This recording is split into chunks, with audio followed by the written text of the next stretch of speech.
देखें आप अवध सिनेमा के माध्यम से लक्की भैया के देख रेख में एक बिलवरिया गीत आप सब सुनने चले हैं, जो कि यह धुन पारंपरिक धुन है, अपने आप में मायने रखती है। तुलसीदास महाराज का चरित्र वर्णन है, ध्यान देंगे आप। तुलसी बौरान,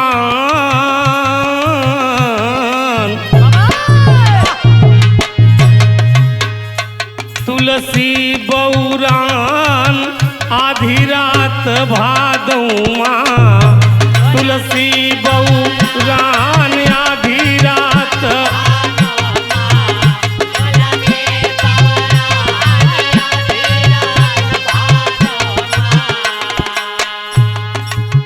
एक दिन तुलसीदास गए जंगल में चरावे गाय, उनके ससुर रहे आवा, उनकर दुल्हन लई गए लिवाए, आए घर देखे भैया हो आए,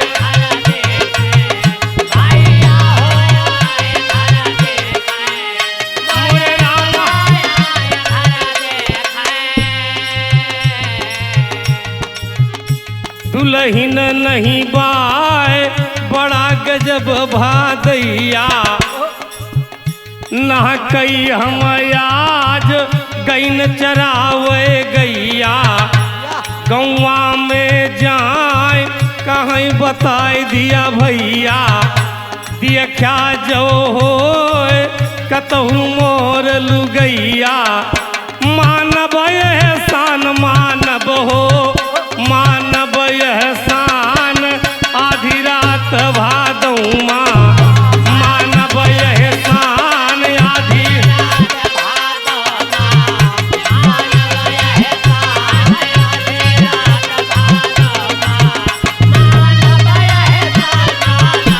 सही हो सही मुन्ना,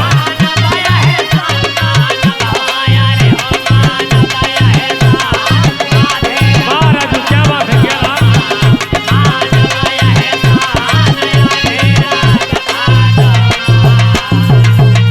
देखें आप, तुलसीदास महाराज गाय चरावे चला गए, और शाम का जब गाय लेके घरे वापस आए, आवाज लगावत हैं रत्ना जी का, कहो अरे आए के गाय बंधाए लिया, और रत्ना जी के बाबूजी आवर रहे और ले आए के चला गए। आवाज लगाओ थी जब रत्ना जी हो तब ना बोले, देखत हैं कहीं दिखाई नहीं पड़ती हैं, गए गांव में लोगों से पूछती हैं, लोगों से पूछते हैं तो लोग बताते हैं। कहना है एक पड़ोसी तुलसी से बोला बतिया समझाए, तोहरे ससुर रहे आवा, तोहरे ससुर रहे आवा, अरे उन्हीं लई गए लेवाए, जाई के देखा भैया हो,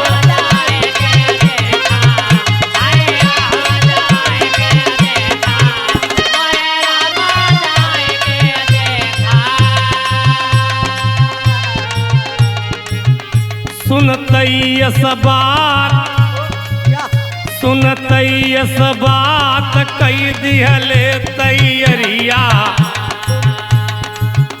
लई सोटा हाथ चल दिहले ससुररिया।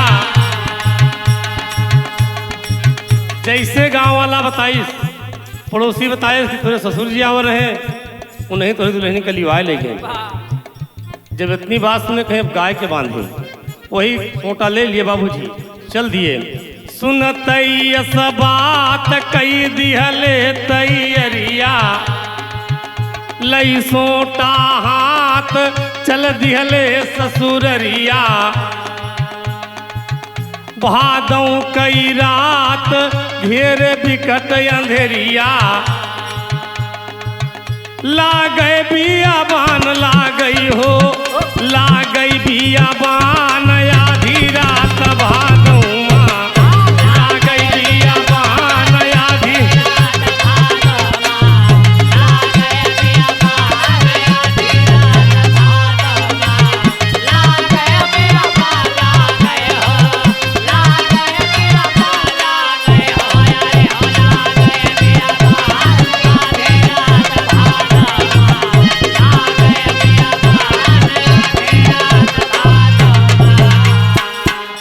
देखा दोस्त, भादों की रात बा, पानी रिमझिम बरसा था, हाथ हमारे से रास्ता नहीं सुझा था, लेकिन मेहरारू को सनक चढ़ गई इनके।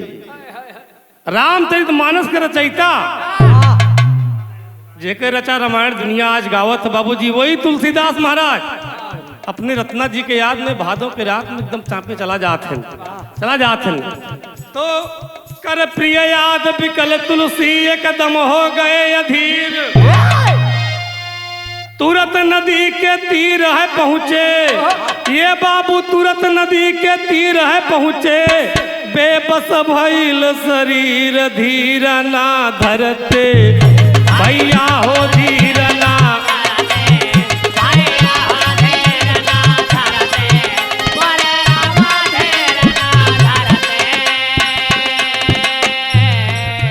तुलसीदास महाराज पहुंच गए एक नदिया बा, नदिया में पानी बहत बा, लेकिन अंधियारी रात बा, रिमझिम बरसात हो था, उनके ही ना ही पता चला था कि नदिया है कहाँ है। अंधियारी रात बना, वही नदी के किनारे खड़ा है। सोचे तुलसीदास ठाढ़े नदी कगरिया,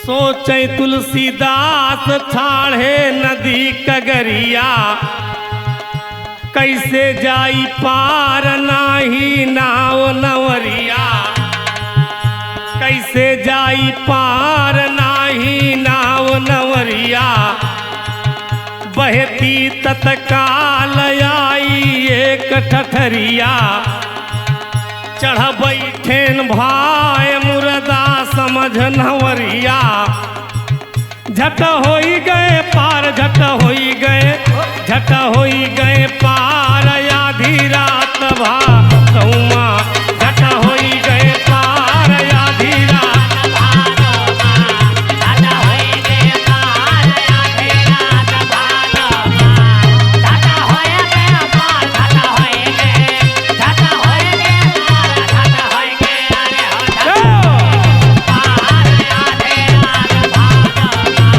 झट होई गए पार, आधी रात भा। वही नदिया के किनारे खड़े हैं, सोच रहे हैं कि भगवान ये नदिया में नाव नहीं लगी बा, आखिर हम पार कैसे जाई। और भगवान की मर्जी देखे उसी वक्त एक ठे मुर्दा बाहर चलावत रहा, एक मुर्दा बाहर चलावत रहा। तुलसीदास महाराज सोचे कि नाव लाग गया, और मुर्दा का नवैया समझ के बाबूजी चढ़ बैठे, और जब चढ़ गए मुर्दा पे बैठे हैं, और मुर्दा बाबूजी बहते बहते बहते बहते आखिरकार उनको पार लगा दिया। जब लगा दिया पहुंच गए, क्या कहना है यहाँ पर, ठाड़ रहे पिछवारे तुलसी मनमा करे गुनान, ठाड़ रहे पिछवारे तुलसी मनमा करे गुनान, एक फटारी अटारी पर से, ए भैया एक फटारी अटारी पर से, अब लटका तब ही देखा न जान के रसरी, भैया हो जान के रसरी, भैया हो जान के रसरी, भैया हो जान के रसरी। लिहले तुलसीदास दुनों हाथ से पकड़ी, लिहले तुलसीदास दुनों हाथ के पकड़ी,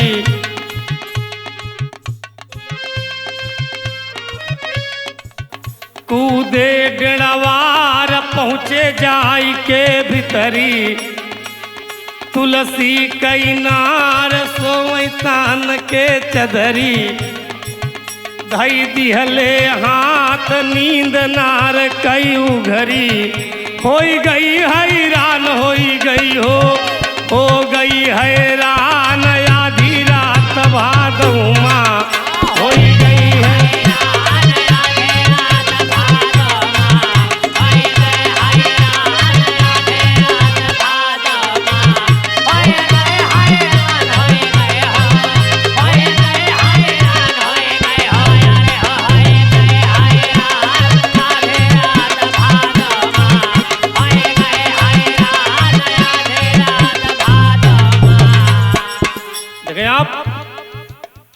पछवारे खड़ा है, कच्चा मकान है, ऊंचा मकान है। सोचे थे कि अगर हम गोहराई थे, तो गांव के लोग सब जाग जी हैं और बड़ी बदनामी हो जाए। लोगों कही हैं यहाँ के मेहरिया मनसवा सबे कही हैं कि यहाँ देखा अबे समोए का इनके ससुर दुल्हनी का आने चलावत हैं और यस महेंद्रा हैं। यस महेंद्रा है कि मेहरारू के बिना 1 घंटा आँखें नहीं लगाए, आगे आगे मेहरारू आवत है, पीछे पीछे दावे चलावत है। यही सोचते रहे और तब तक देखें कि अटारी पर से एक ठे फटार लटका रहा है और उनका ही ना मालूम है क्या फटार है। तो सोचे थे कि सब सोवत हैं, हमारे रत्ना जी जागत है। हमको वो देखत यहाँ है पिछवाड़े खड़ा है, ऊपर से रस्सी लटकावत यहाँ है। यही समझ करके बाबूजी फटार का जोर से पकड़ लेंगे और जोर से पकड़े और डड़वार नांग करके बाबूजी अंगरैया में पहुंचे। तो रत्ना जी भरसक नींद में सोवत यहाँ है, चदरा ओढ़े ये पहुंचे महाराज, उनके गाले पे हाथ दे दे टक से। जब दे दें तो नींद उनके खुल के कहे आए, अरे आप इतनी रात में, अरे बरसात हो रही है, पानी बरस रहा है, लेकिन आप इस भादों की रात में मेरे लिए यहाँ तक आ गए। रत्ना जी बाबूजी उस वक्त बोलती है, कहा पिया मेरी बात सुनो। क्या कहती हैं? देख पति को पास तुरंत रत्ना जी यूं है बोली, अरे राम नाम कह लिया पिया तू, राम नाम कह लिया पिया तू, अब टांग बगल माँ झोली मूत्र मल छोड़ी, सैया हो मूत्र मल छोड़ी, सैया हो।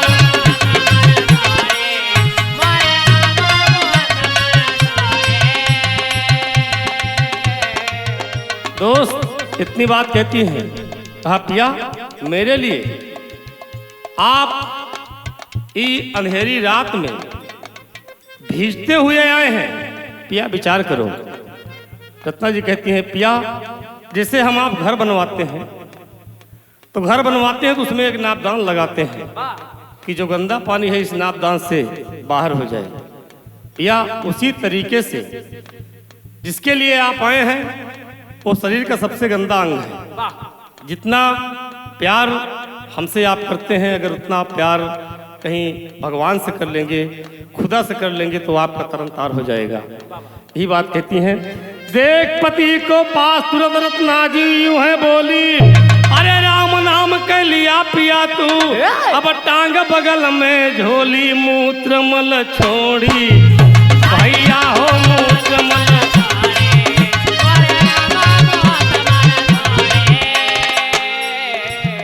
भजत्या भगवान, भजत्या भगवान आगे बढ़त उमरिया, कहले तुलसीदास भैलू ज्ञान मतरिया, भजबई भगवान सोबई नहीं से जरिया, यादव सूरज पाल कई गे स्वर्ग सफरिया, जिनके जगन्नाथ बन गे चरण पुजरिया, होई के या ज्ञान